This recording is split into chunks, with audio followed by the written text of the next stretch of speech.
माननीय राज्य निवडणूक आयोगाच्या जी सूचना होत्या त्यानुसार आपण मागच्या सोमवारी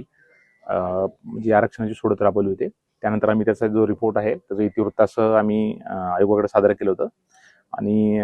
जवळजवळ 6 ते 7 महानगरपालिकांमध्ये आयोगानं जे आपल्याला रिवाईज सूचना दिल्या त्याच्यामध्ये त्यांना जाणवलं की प्रक्रियामध्ये थोडासा बदल करून त्यांनी आम्हाला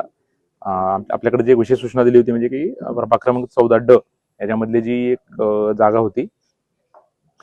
ती स्पेसिफिक 14 क ही जागा आहे ती ओबीसी साठी रिझर्व्ह होईल असं स्पेसिफिक सूचना दिली आणि 14 ची जागा ही सर्वसाधारण महिलेसाठी राहील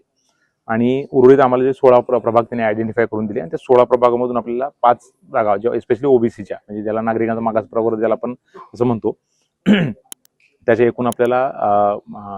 ज्या जागा आरक्षित करायच्या होत्या त्यापैकी ज्या 5 जागा होत्या त्या 16 प्रभागामधून करायच्या अपेक्षित होतं आणि ही आपण प्रक्रिया या ठिकाणी राबवलेली आहे आणि राबवून त्यानंतर मग परत जनरल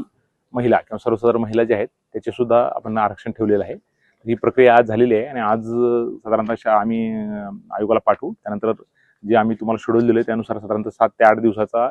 ऑब्जेक्शन घेण्याचा ही पूर्ण प्रक्रिया बऱ्याच जणांना हे जे सूचना आलेल्या आहेत त्याबाबतही काही लोकांना आक्षेप आहेत. तर या प्रक्रियेबाबत जी काही रिवाईज सूचना आल्या त्याबाबत सुद्धा आक्षेप घेऊ शकता. हे आक्षेप घेण्यासाठी साधारणतः 7 दिवसाचा वेळ तुम्हाला मिळेल. त्यानंतर हे पूर्ण जे आक्षेप आम्ही घेऊन आम्ही आयोगाला सादर करू आणि जे काही आक्षेप असतील ते तपासून आयोग त्याच्यावर निर्णय घेईल आणि मग फायनली ते अंतिम होऊन प्रभाग रचना आपल्या गॅझेटमध्ये पब्लिश होईल. लेटेस्ट अपडेट सुपरफास्ट बातम्यांसाठी सबस्क्राईब करा, फॉलो करा MS13 न्यूज, सोलापूरकरांच्या हक्काचं.